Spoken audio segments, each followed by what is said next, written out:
Vamos a acabar ya de explicar y de comentar los textos de Nietzsche. Bienvenido a vuestro canal de YouTube, plat.online. Y vamos a seguir con los textos de la Gaia Ciencia, ¿vale? Bueno, vamos a ver uno muy importante que es el hombre loco.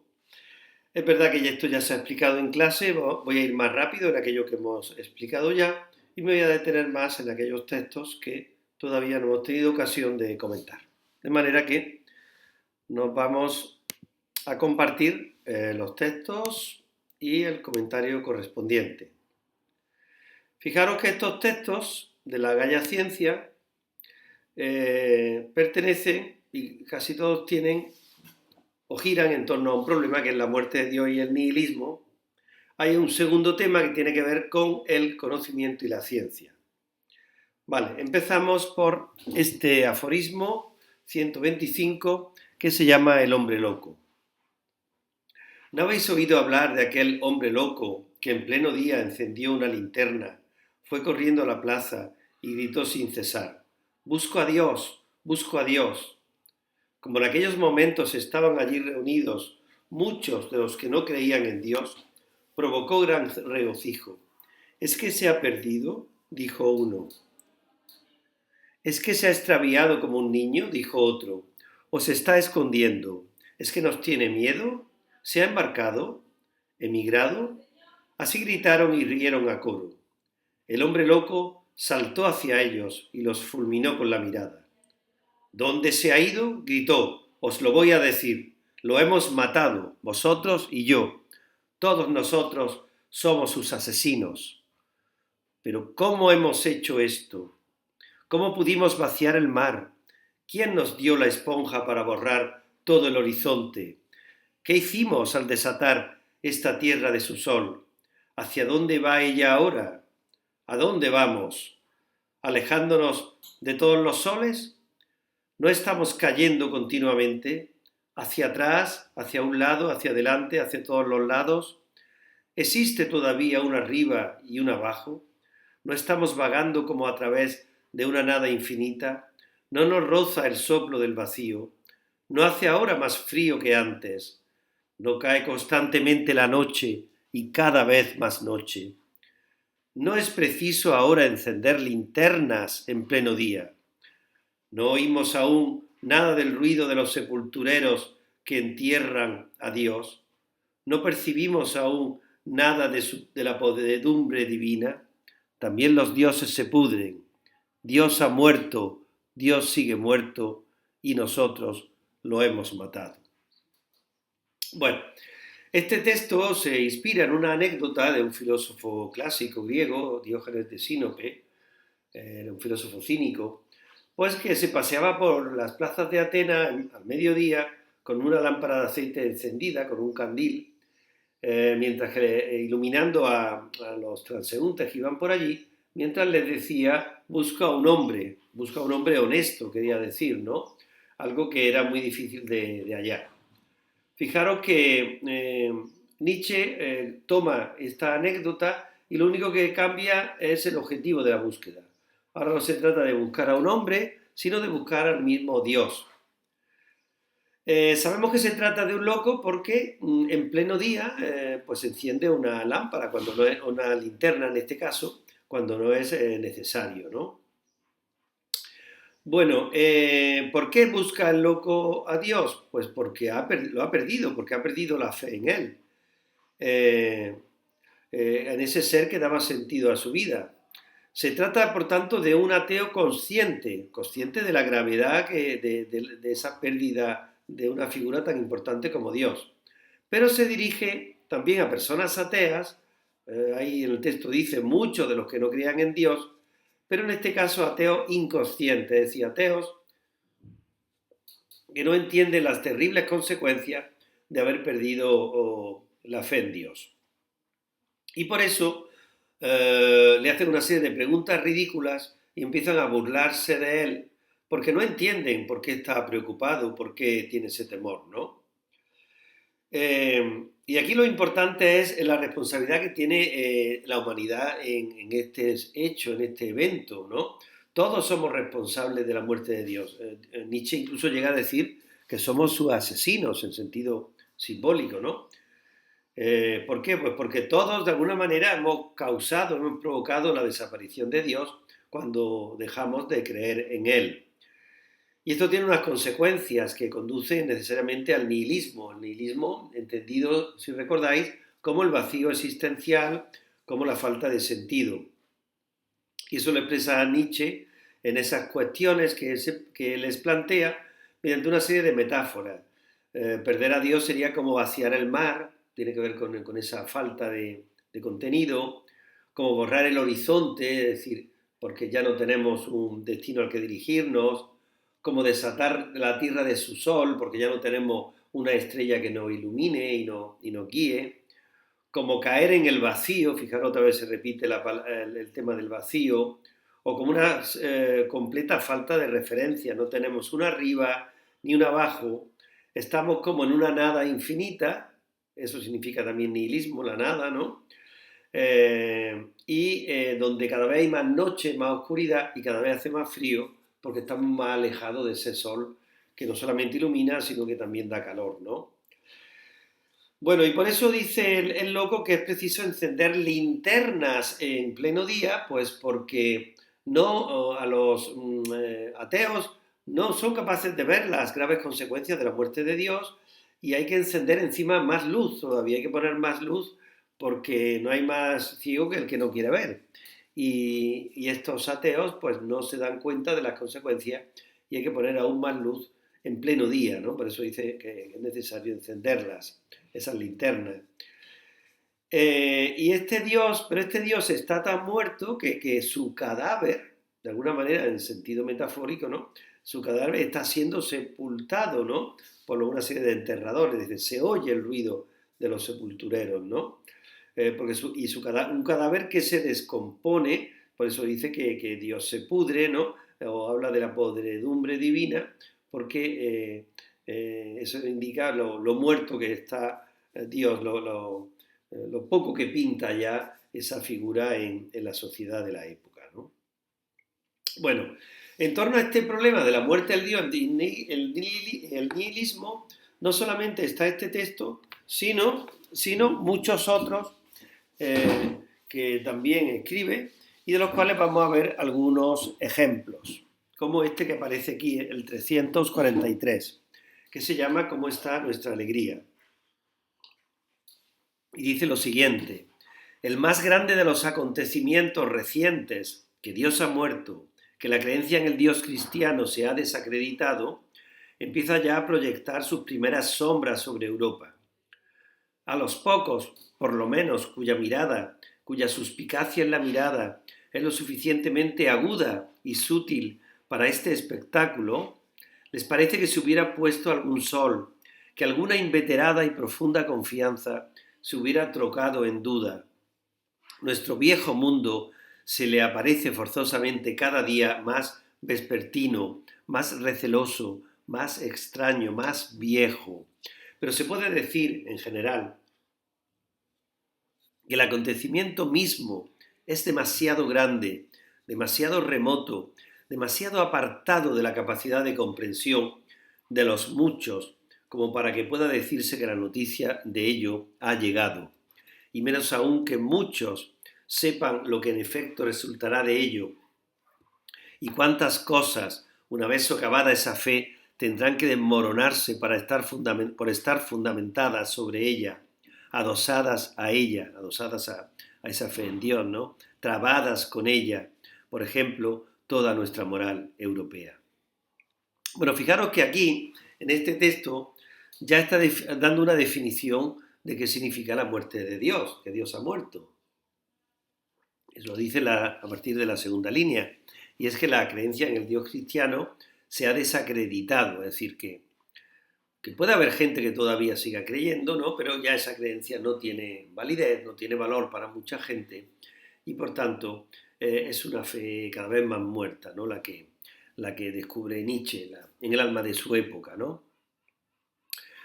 Bueno, esta muerte empieza de alguna manera a proyectar sus primeras sombras a proyectar sus consecuencias en el viejo mundo, o en Europa, es decir, en el mundo occidental, aunque muchos hayan dejado de creer, esto tiene unas consecuencias, tiene todavía es decir, muchos echan en falta esa fe y aunque la hayan perdido, todavía pues hay como una especie de añoranza de ese Dios perdido y esas serían las sombras que aún nos quedan de Dios. Es una sombra que es bastante larga y se prolonga bastante en el tiempo, ¿no?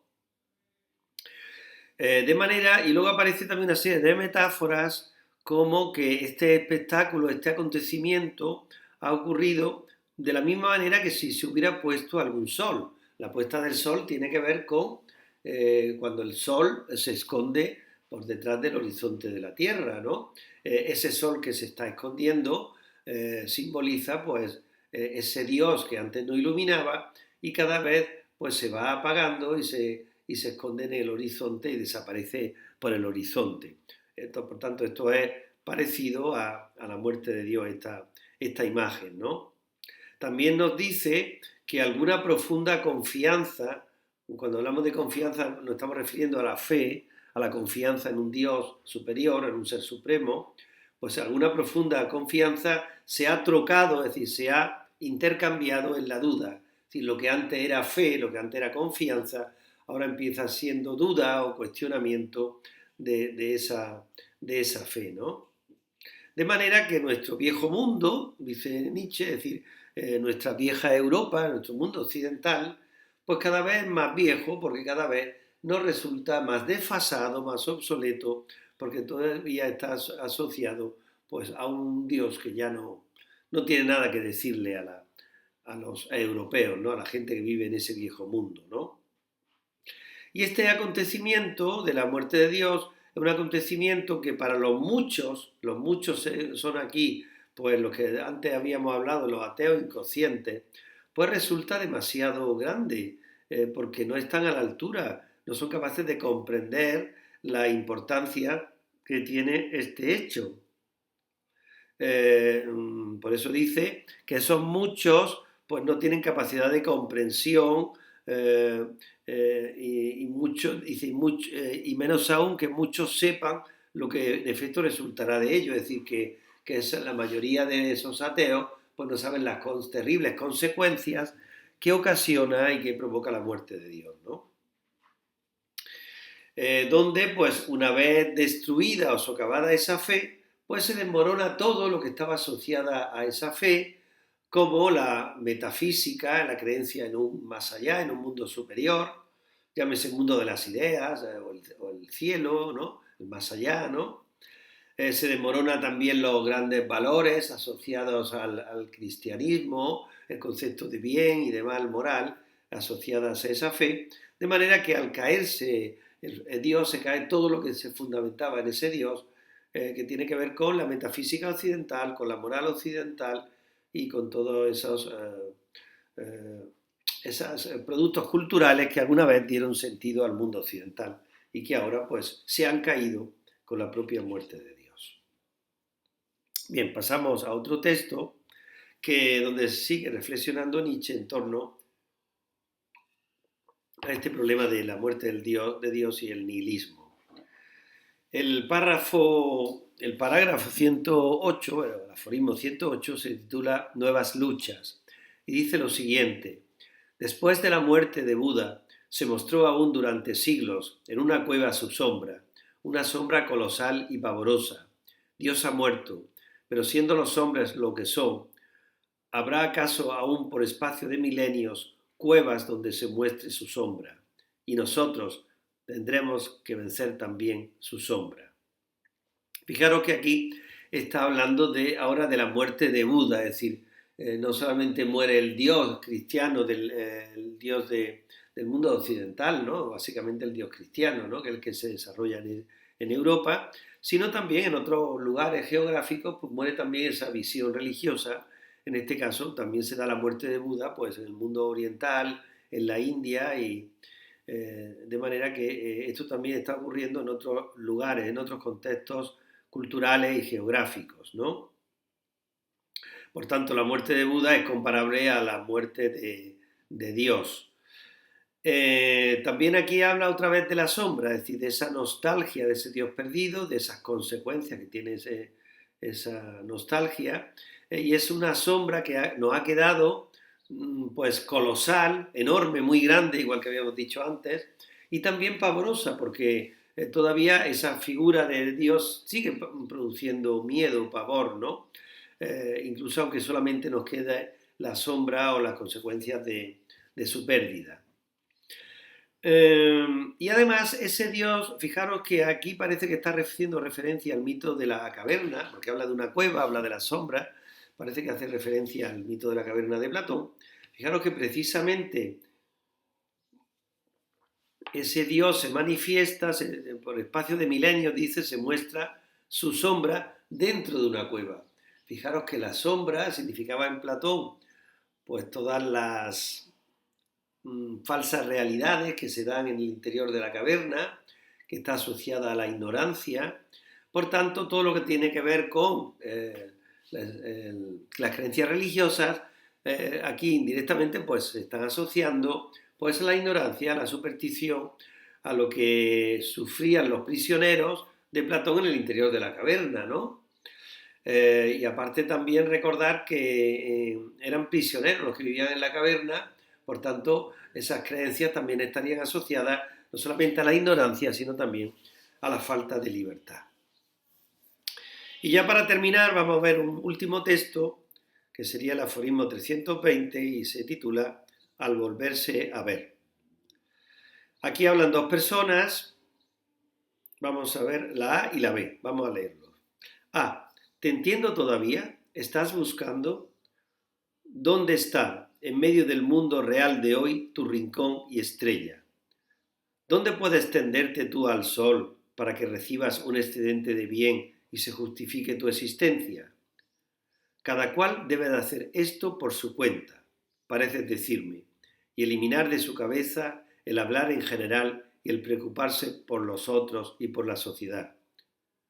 Y contesta B, yo aspiro a más, no soy un buscador, quiero crearme un sol propio.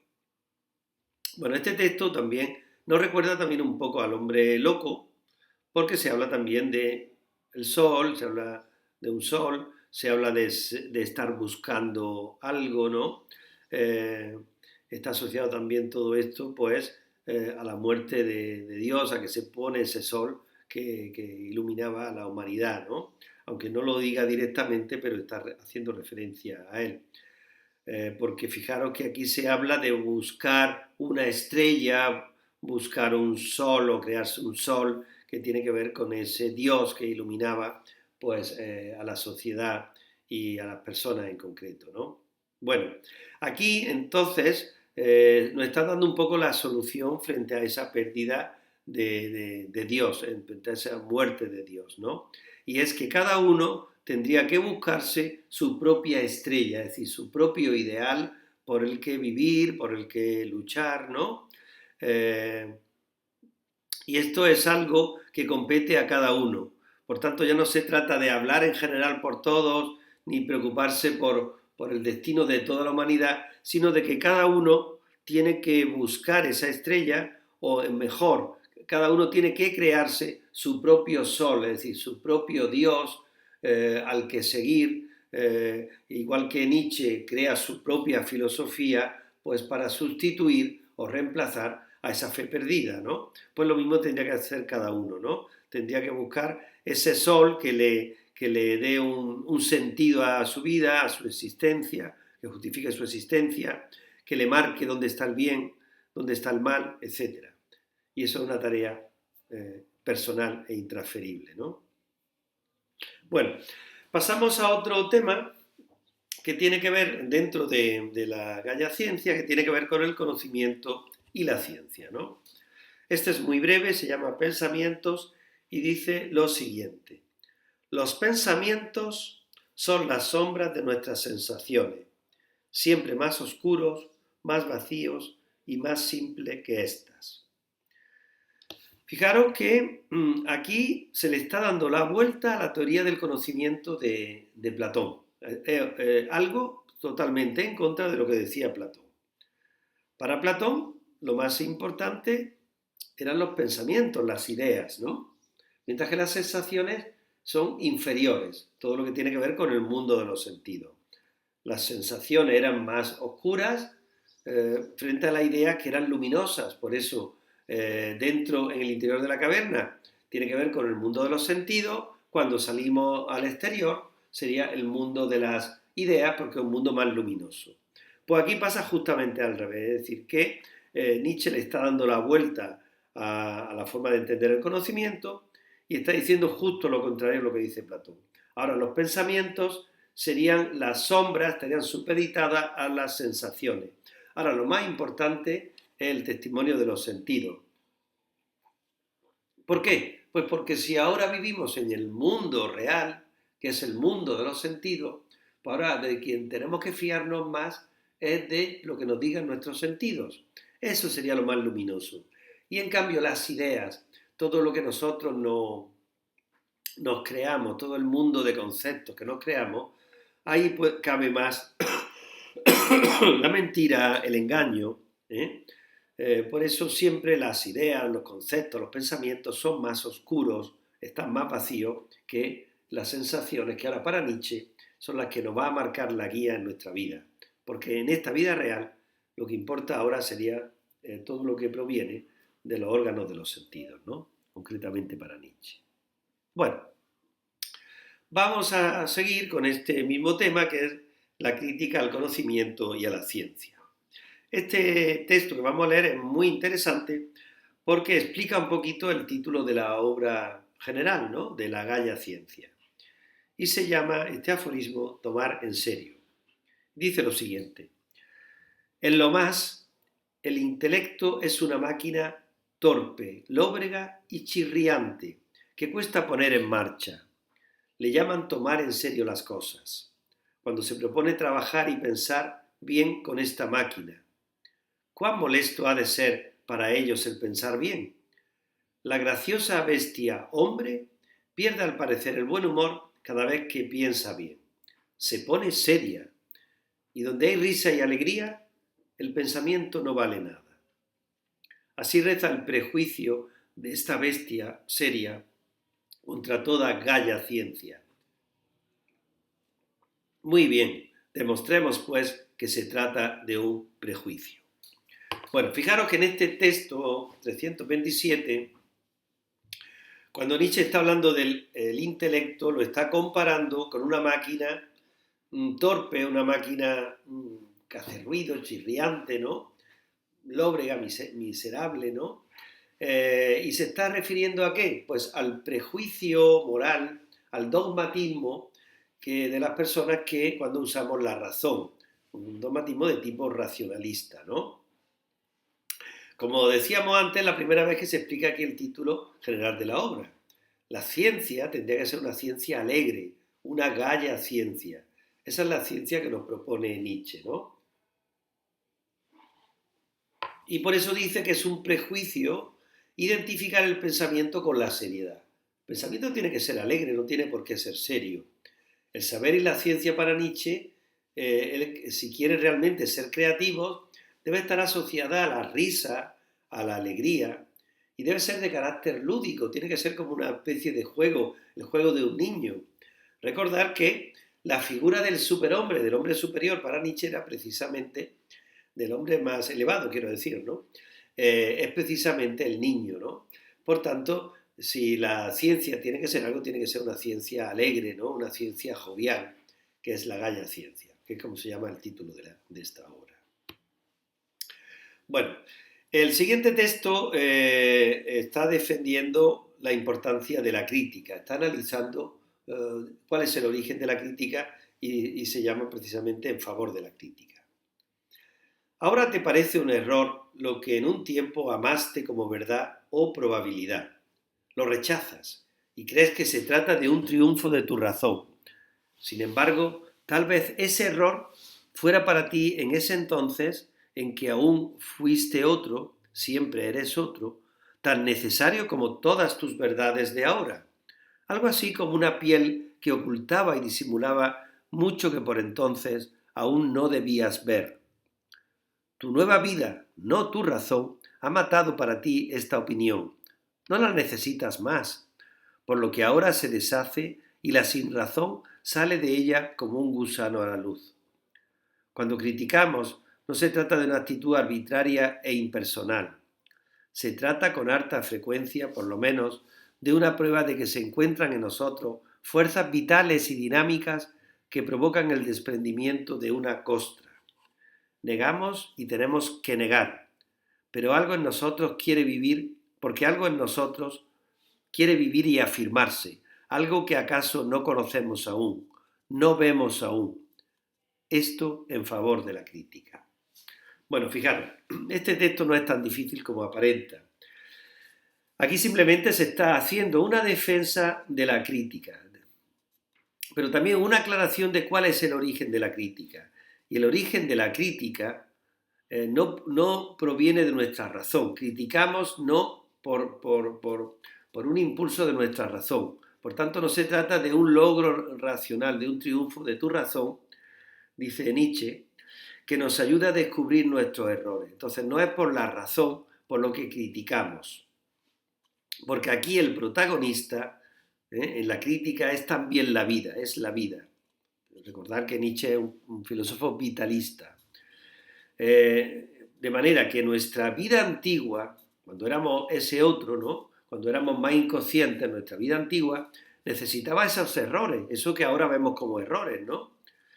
Y que ahora estamos desechando precisamente porque ya no los necesitamos más, porque nuestra vida ya no los precisa.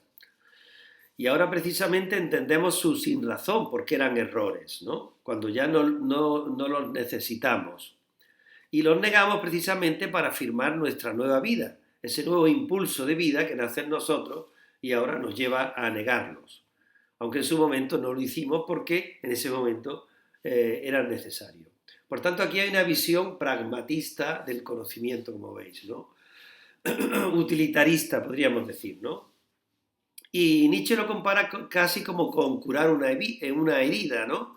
Las fuerzas vitales que bullen y que están en nosotros provocan precisamente el desprendimiento de la costra.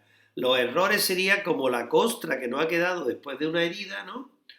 Pero cuando ya esa costra ha sanado la herida, ya la costra se puede desprender de la piel porque ya no la necesitamos. Pues lo mismo, cuando el error ya ha sanado en nosotros y ha curado en nosotros lo que tenía que curar, pues nos podemos desprender de él y ahora sí que podemos llamarlo error, ¿no? ¿Vale? Muy bien. Bien. Seguimos con la crítica al conocimiento y a la ciencia. Este texto, este aforismo se llama El origen de nuestro concepto de conocimiento.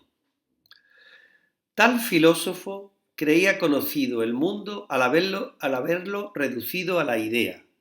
Pensar quién podría ser ese filósofo. Ay, ¿no sería porque la idea le era tan conocida, tan familiar? ¿Porque la idea ya no le daba tanto miedo? Qué contentadizos son los conocentes. No hay más que ver sus principios y sus soluciones a los enigmas del mundo. Cuán contentos se ponen, no bien encuentran en las cosas, debajo de las cosas y detrás de las cosas algo que desgraciadamente nos es harto conocido, por ejemplo nuestro uno por uno o nuestra lógica o nuestra voluntad y deseo. Pues lo que es conocido es reconocido, en eso están de acuerdo. Hasta los más cautelosos de ellos opinan que lo conocido por lo menos es más fácilmente reconocible que lo ajeno. Así, por ejemplo, se exige metódicamente partir del mundo interior o de los hechos de la conciencia, porque este sería el mundo que nos es más conocido. Error de los errores. Lo conocido es lo acostumbrado, y lo acostumbrado es lo más difícil de reconocer, es decir, de verlo como problema, vale decir como cosa ajena, lejana, exterior a nosotros. La gran seguridad de las ciencias naturales, en comparación con la psicología y crítica de los elementos de conciencia, ciencias innaturales, casi pudiera decirse, se basa precisamente en el hecho de que toma como objeto lo ajeno, mientras que es algo que casi incurre en lo contradictorio y en el absurdo el querer tomar lo no ajeno como objeto. Bueno, no es un texto fácil, es un texto un poquito enrevesado, pero también es cuestión de analizarlo para poderlo entender. Veréis que con la explicación que os voy a dar va a ser fácil de entender. Fijaros que aquí el filósofo del que trata el texto al que se está refiriendo es naturalmente Platón, ¿no? Porque para Platón el principal objetivo del conocimiento, el objetivo epistemológico, era reducir todas las cosas a las ideas, es decir, clasificar todas las cosas materiales dentro de sus ideas correspondientes, reduciéndolas a ellas, ¿no? ¿Vale? Por eso dice que se reduce lo conocido a lo no conocido, que eran las cosas, a lo ya conocido, que eran las ideas. De este modo lograba el origen y propósito de todo conocimiento. Según Nietzsche, recordemos que eso lo dice un poquito antes, que aunque no, aquí no lo pongo, según Nietzsche, el conocer es reducir lo que es desconocido a lo ya conocido.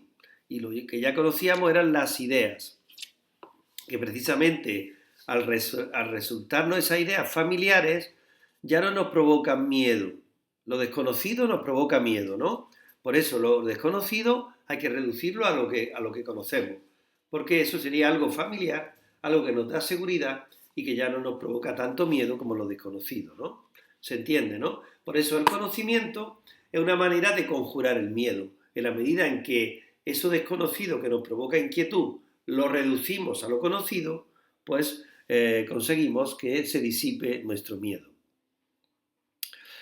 Bueno, y así conocer para Platón, recordemos, era volver a conocer, era reconocer algo que ya era familiar para nosotros, algo que ya conocíamos de antemano y que nos resulta tan familiar.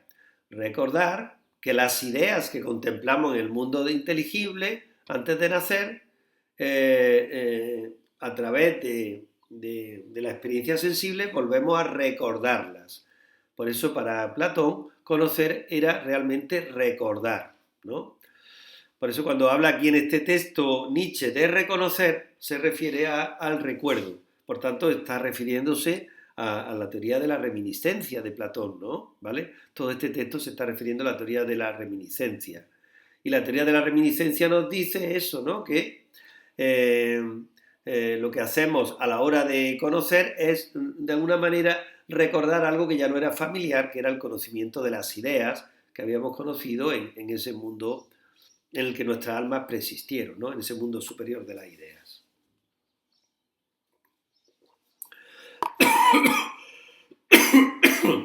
Aquí también se hace referencia a la filosofía de Descartes, cuando se dice que los más cautelosos de ellos, los más cautelosos de los filósofos, exigen metódicamente, por eso subrayo metódicamente, porque hace referencia al método de Descartes, los más cautelosos exigen partir del mundo interior, es decir, partir del mundo de la conciencia o de los hechos de la conciencia, precisamente porque ese mundo para Descartes era el más conocido.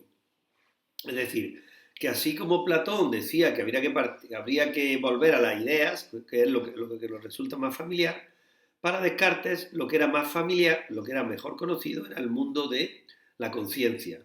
Por eso todos los conocimientos tenían que pasar por el tamiz o por el filtro metódico de nuestra propia conciencia. ¿Lo veis? Nuevamente lo mismo. Reducir lo desconocido a lo familiar o conocido. Bueno, pues esta estrategia, según Nietzsche, es errónea, es equivocada, porque según Nietzsche ocurre justo lo contrario. Lo conocido, lo acostumbrado, es justamente para él lo más difícil de conocer. ¿Por qué? Pues porque lo que ya es familiar para nosotros es más difícil verlo como un problema objetivo, como un problema que sea exterior a nosotros. ¿Veis? De manera que sería mucho más difícil de conocer de forma objetiva, de forma neutral, ¿no?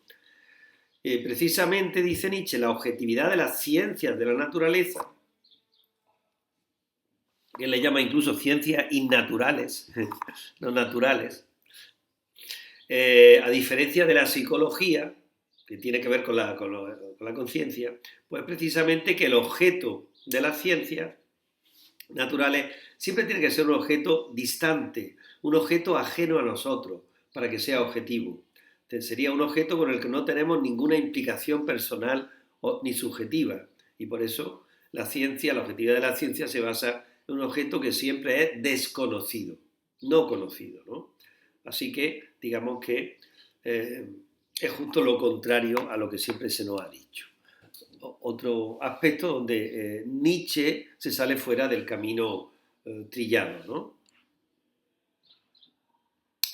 Y nos vamos ya al último texto, que se llama En cuanto también nosotros somos aún piadosos, que dice lo siguiente: la voluntad de verdad pudiera ser una oculta voluntad de muerte. De esta suerte el interrogante ¿por qué ciencia? Retorna al problema moral. ¿Por qué aún la moral, si la vida, la naturaleza y la historia son inmorales? No cabe duda de que el veraz, en ese sentido audaz y último que presupone la fe en la ciencia, afirma con eso un mundo diferente al de la vida, de la naturaleza y la historia. Y en tanto que afirma ese otro mundo, ¿cómo? ¿No niega por fuerza su antítesis, este mundo, nuestro mundo? Si hablamos de otro mundo, estamos negando la importancia de este, ¿no? Se habrá comprendido lo que me propongo decir, que sigue siendo una fe metafísica, la fe sobre la que descansa nuestra fe en la ciencia, que también nosotros, cognoscentes, ahora los ateos y antimetafísicos, tomamos nuestra llama del fuego que ha encendido una fe milenaria, esa fe cristiana, que fue también la fe de Platón, según la cual Dios es la verdad y la verdad es divina. Pero, ¿y si esta fe, aquí estaría la duda, ¿no? ¿Y si esta fe precisamente se hace cada vez menos creíble? ¿Y si ya nada en nuestro divino, y si ya nada se muestra divino como no sea el error, la ceguera y la mentira? ¿Y si Dios mismo se muestra nuestra más inveterada mentira? ¿Y si Dios fuera realmente una mentira, no? Bueno, ¿qué está haciendo aquí Nietzsche en este aforismo? Pues está criticando una vez más la filosofía platónica. La filosofía platónica, porque su voluntad de verdad lo que hace es divinizar un mundo diferente al mundo de la vida, que es el mundo en el que vivimos. Y ese mundo diferente es el mundo de las ideas. Y niega precisamente el mundo de los sentidos, que es el mundo donde se desarrolla nuestra vida. Y así devalúa nuestro mundo, que es donde vivimos, y por tanto, detrás de esa voluntad de verdad está ocultándose una voluntad de muerte, porque estamos devaluando el mundo de la vida, el mundo donde se desarrolla nuestra vida. Bueno, pues eso que hace Platón en su filosofía luego será continuado por el cristianismo. Recordad que para Nietzsche era un platonismo para el pueblo, y lo hace en el ámbito de la moral, el cristianismo, ¿no? Pero la moral para Nietzsche carecería de sentido en este mundo, porque en este mundo no hay, según él, un concepto absoluto del bien y del mal. Y no hay un concepto absoluto ni en la vida, ni en la naturaleza, ni en la historia. Por tanto, realmente en este mundo no habría una moral como tal, una moral objetiva. Cuando desaparece ese ideal, pues también desaparece esa moral objetiva, ¿no? Y la metafísica platónica no solamente estaría detrás del cristianismo, sino también, en tercer lugar, detrás de la propia ciencia, en el terreno del conocimiento. Pues para Nietzsche la propia fe en la ciencia descansaría o se apoyaría sobre esa fe metafísica. Y incluso ya en el último extremo, en un alarde de autocrítica, afirma Nietzsche que incluso los propios ateos y antimetafísicos también toman su fuego o pasión del conocimiento de esa misma fe milenaria de que la verdad sería como algo que tiene un carácter divino. De manera que esto es como una especie de virus que ha contagiado a todo el mundo, incluido a los propios ateos. La idea de que detrás de la verdad, pues detrás de esa voluntad de verdad, pues está el propio Dios, ¿no? Pero esa fe se vendría abajo, que sería la fe que sustenta la ciencia, el cristianismo y la metafísica, esa fe se vendría abajo sería menos creíble cuando descubrimos que detrás del concepto de Dios, detrás de su verdad, realmente lo que hay es la más inveterada, es decir, la más antigua mentira. Es decir, realmente porque Dios ha muerto, ¿no? De manera que todo, sí, lo que decíamos antes, cuando se socava esa fe en Dios, todo lo que se apoyaba en ella, pues se viene abajo y se derrumba, ¿no?